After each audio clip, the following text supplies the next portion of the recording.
Welcome back live to Perspectives, and I'm your host, Ashley Burgess. I have a little bit of time here between shows today, and I wanted to connect with the Spreaker community. I wanted to connect with everybody out here in the internet that's thinking about some big stuff. You know, I feel like a lot of times we can feel like we are alone. We can feel alone. We wonder if other people think like how we think.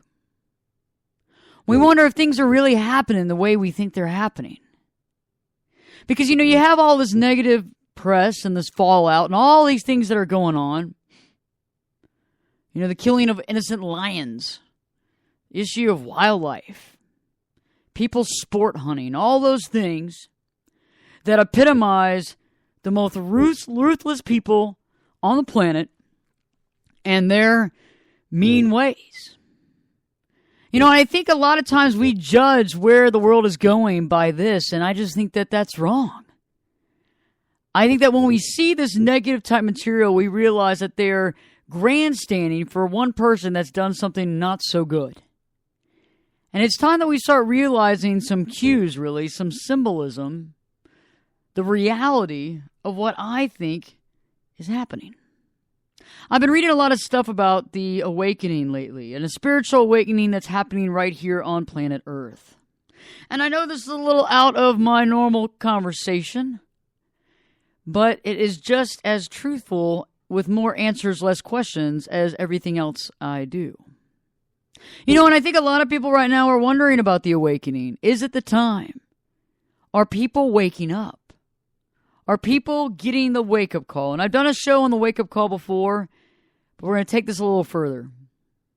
I think more and more people are getting the wake-up call, but better yet, more and more people are getting up out of bed and taking care of business. And the reason why I feel that way is for just a few clues that I've been seeing lately, and I want to talk with you about it. You know, the first thing is that when people are awakening, we do one thing that's interesting. We start to question who we are, right?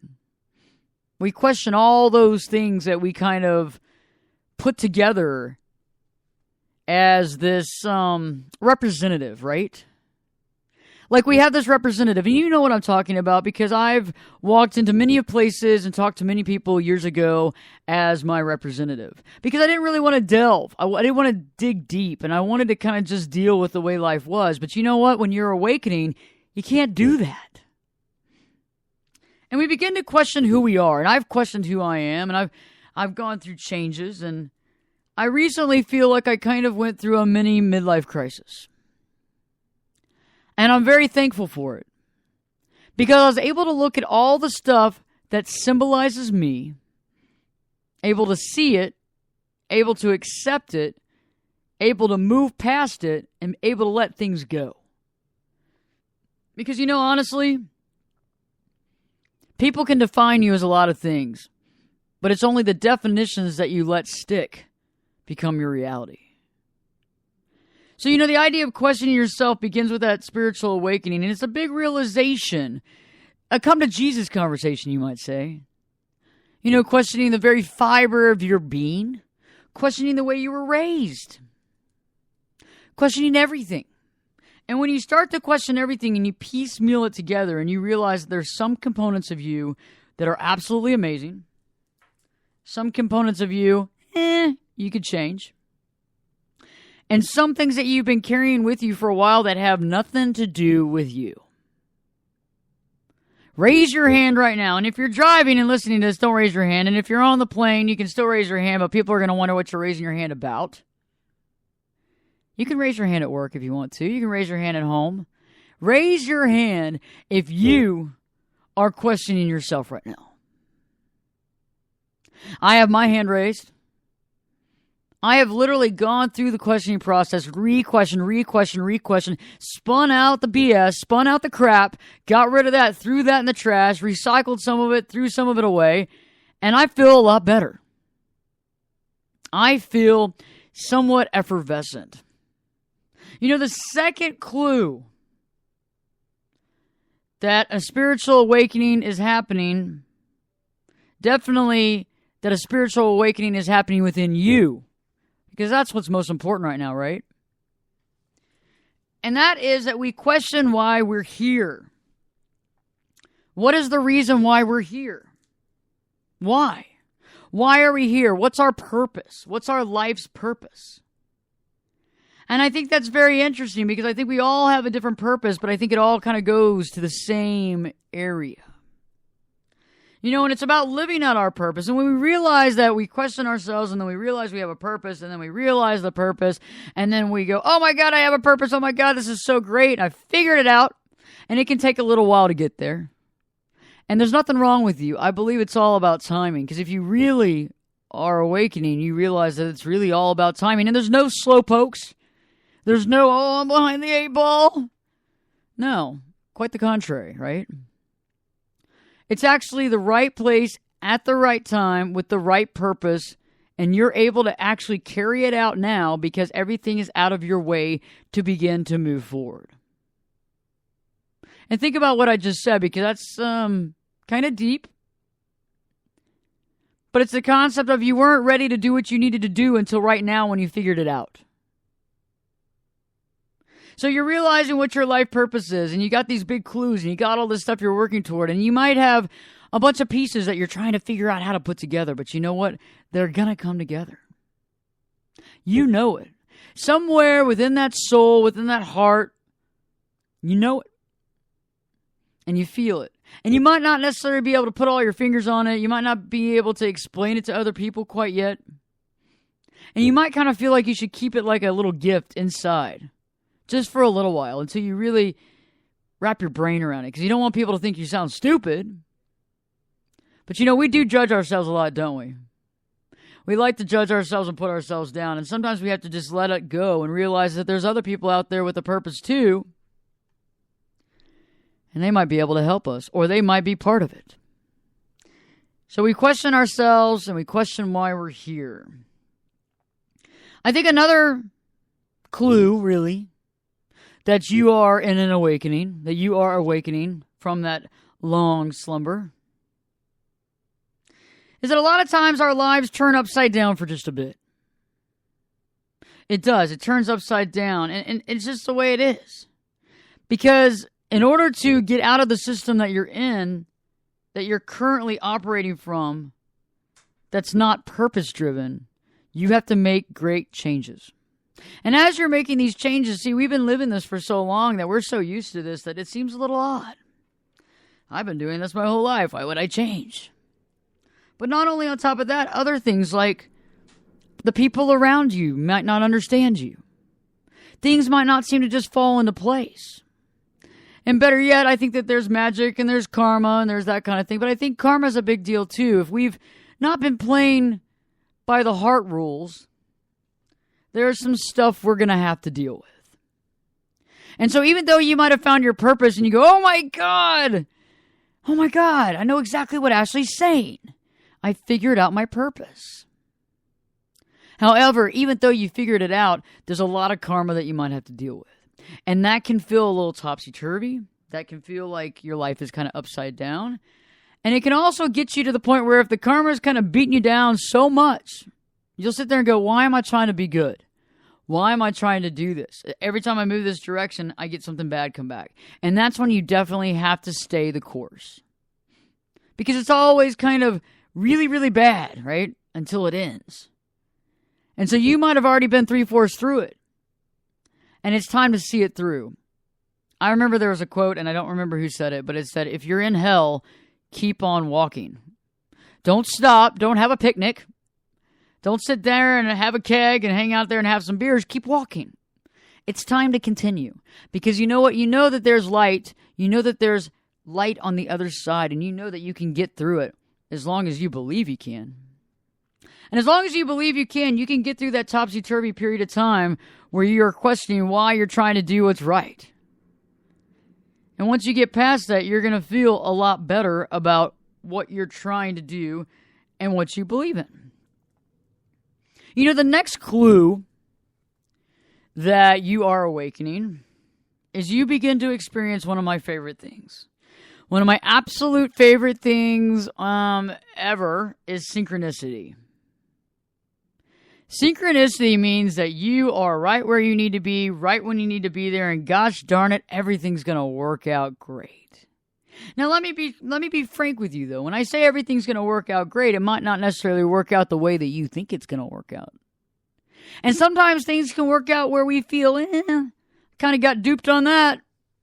I thought that was going to happen. I thought that was, toward my purpose, and all that was going to come and flow all together. And you go, well, I thought I was on the path. Well, just wait, because things come back around. And it's interesting because when you do good by others, even when you don't even know that those others are even paying attention, it always comes back around. And you have to sit there and just let it go. But the synchronicity of it all are the clues that you're on your highest path. And I know a lot of people look at numerology and a lot of people look at coincidences and all that kind of stuff, but I think you have to look at the fact that when you go places and you show up and it's like the perfect timing and you meet with just the right people and you weren't planning it, that's when things are working. When things don't seem to be so tough anymore. I mean, sure, you might not get told yes all the time and you might have to keep going a different direction. But what I found out about that is that, you know what? When it's going that way, that means that you should be doing something else.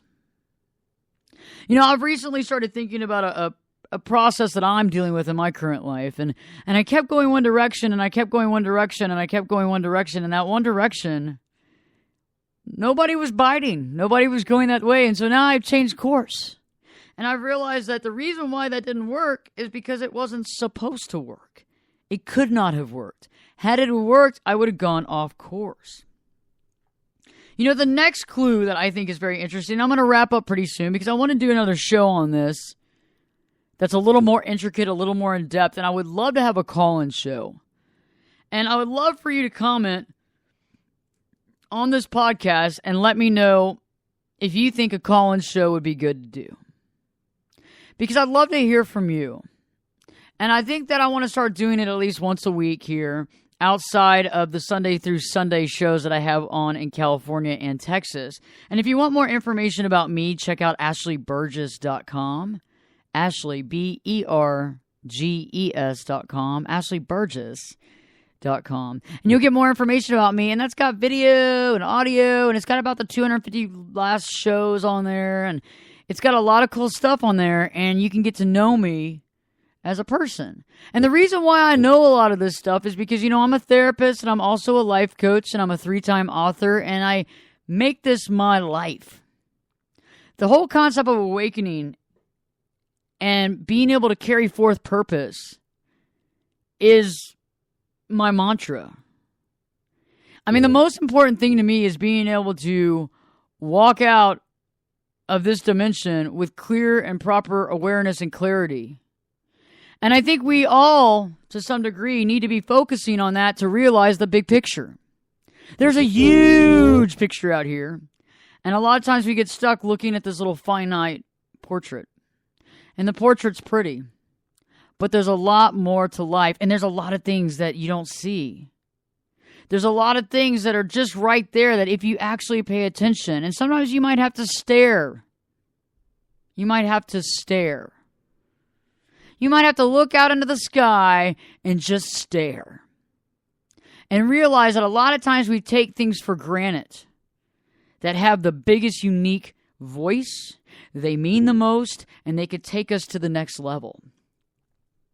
The next clue that you are awakening and leaving your past behind is that you'll tend to lose some people in your life that you don't need in your life. And the reason for that is you'll lose the need and the attachment to have them around because they no longer connect with you on a certain vibration. And you no longer connect with them because there's always some sort of issue. And I don't mean to be rude. It's not like you just leave them and go, hey, see you later, smell you later. No, it's more like you both kind of over time move separate. And sometimes you might actually have to do it yourself. And you might have to. And the only reason for that is when you try to be other people's crutches and they're not willing to see the awakening, they're only going to hold you down. And it's not because they want to hold you down. They're not over there thinking, I'm going to hold Ashley down. No, they're held down, and you can't sit there and have a God complex. You can't sit there and have an ego complex that says that, oh, I can help everybody. Well, you're just now awakened. I mean, it's like me, it's like going to AA or going to rehab, being off cocaine for 3 weeks and going around town and telling everybody else how to get off drugs. That's probably not going to work. And people might not even listen. But the biggest deal is, I know that's an interesting example, but when was the last time you told somebody addicted to cocaine to just get off cocaine? And let me tell you why. No, unfortunately, most people have to learn the hard way, right? They have to go through the process, go through the addiction, probably hit somewhat rock bottom, right? Then get over it either on their own or through rehab and maybe a couple of batches of rehabs. And then eventually they come to their senses and they're probably middle-aged at that point, realizing that life has passed them by. And then they scramble to try to pick up the pieces of their life. It's the same about awakening. If other people aren't awakened, you can't wake them up for them. There's no use going to get a big pitcher of cold water and running in there and pouring it on your friend's head to awaken them, because you know what? It's just going to piss them off. And you're going to be trying to explain something that you already know. But the problem with that is that it's kind of fragile. As we awaken, it's a very new thing. It's like a new baby, right? And it's very fragile. And the last thing you want is somebody kind of like being difficult and asking you a lot of questions and making you feel bad. The last thing you want to do is feel bad about how you believe, right? That's the last thing you want. You don't want to, sit there and try to explain what's really going on and that person sit there and question every single thing. And I know that you listening out there have gone through this process where you've had something amazing, spiritual awakening happen to you and you try to tell someone and they're like, oh, come on. And there you are, instead of explaining how beautiful it is, now you're trying to explain yourself. And you're trying to get your credit back when in reality you're just kind of losing ground. And what you really got to do at that point is be like, hey, it's okay. I know it's a little deep. Let's go on and talk about something else. But I really think at that point in time, after you do that, you need to really think twice about hanging out with that person. Because they're not on the same wave. And people that aren't on the same wave cause tsunamis for other people in a bad, negative way. Because they get in the way of your growth.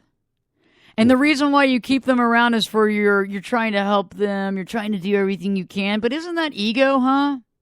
Isn't that really your ego? Saying, oh, I can help everybody. I'm the helper. Well, I know that I try to help people and I do everything I can. And I'm a therapist and I'm a life coach. But sometimes they still don't want any help. And I've looked people in the eye and say, I can no longer see you anymore, even though I could use the money. But I no longer can see you anymore because I am hitting my head against the wall because you are doing none of your personal work and expecting me to do everything, and you still come in here with the same issues because you know what? You like being miserable. You get something out of it. And understand this, please, if you take one thing from the show. If you have somebody in your life who's always unhappy and always miserable and always negative, you can tell them about it. You can help them. You can ask them, hey, for every negative thing, I want to hear 3 positive things. But eventually, you know what? For the most part, if they like where they are, they're going to stop talking to you. And I talk about that in my latest book, The 10-Day Challenge to Live Your True Life. And the 10-Day Challenge to Live Your True Life, I talk about negativity and energy suckers. And when you are dealing with a full-on awakening, the last thing you need are people who mainline off negativity and sucking the everlasting energy out of you. Seriously. You've got to watch that because that can bring you down. And I know sometimes you might feel like you're kind of like letting your friends down, but are you really? Or are you actually not letting yourself down? It's time to stop letting yourself down. It's time to say that, hey, I am worth it. I am a good person, and I am awakening to my truth. I am no longer going to be surrounded by negativity and energy suckers and people that are trying to play games with my mind and try to mentally play a game. I'm done. Game over. And they could even be very close friends to you, and they could be somewhat sweet, but just really negative, and you've got to let it go. I want to stop with these two. Is that you begin, as a clue that you are awakening, you begin to get rid of clutter, and you begin to question a lot of the material possessions that we have. This is a big one. And I think this is like, if you look at a scale of 1 to 10, I think when you hit this mark, which I think is mark number 6 or 7, 5 or 6, this is where you are that much closer to 10. And I think that tells you exactly that you are on your way to greatness. Because when we start realizing that we have a lot of clutter and that our material wealth doesn't define us, but in reality, what does it do? It holds us down. Oh gosh. That's when we get it. I mean, I've just recently started getting it, so don't think that I'm like the bearer of all this information and knew this when I was 5 years old, but I knew a lot of it subconsciously and consciously. But the material thing, I've always kind of felt that way because I always felt weird about ever having anything. I was always, I was brought up in a church situation where there's a lot of guilt. But I've realized that the guilt is really kind of a Band-Aid. When in reality, you shouldn't feel guilty. You just don't need it.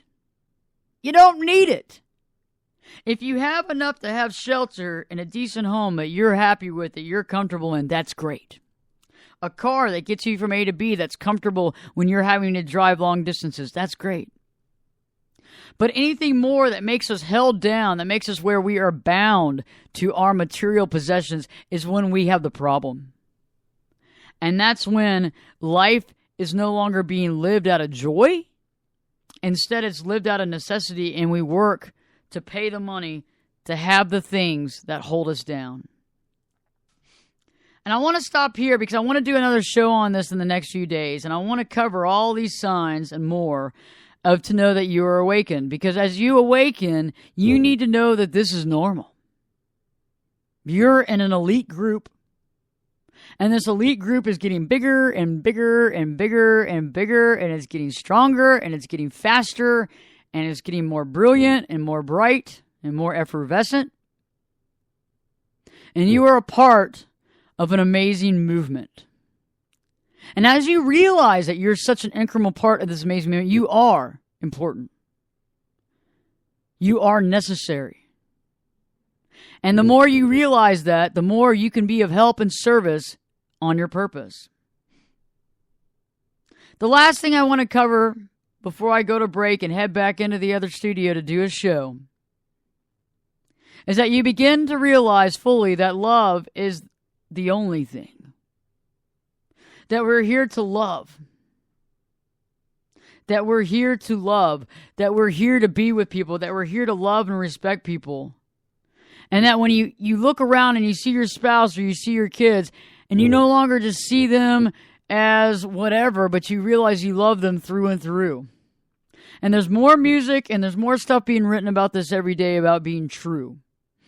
And I think you start realizing that yes, we have freedom of choice, but we start realizing that we really want to better our current relationship. So instead of going out and having sex with people and doing all this and doing all that, you sit there and you look at the person you have a relationship with and you want to better that relationship because it actually means something to you.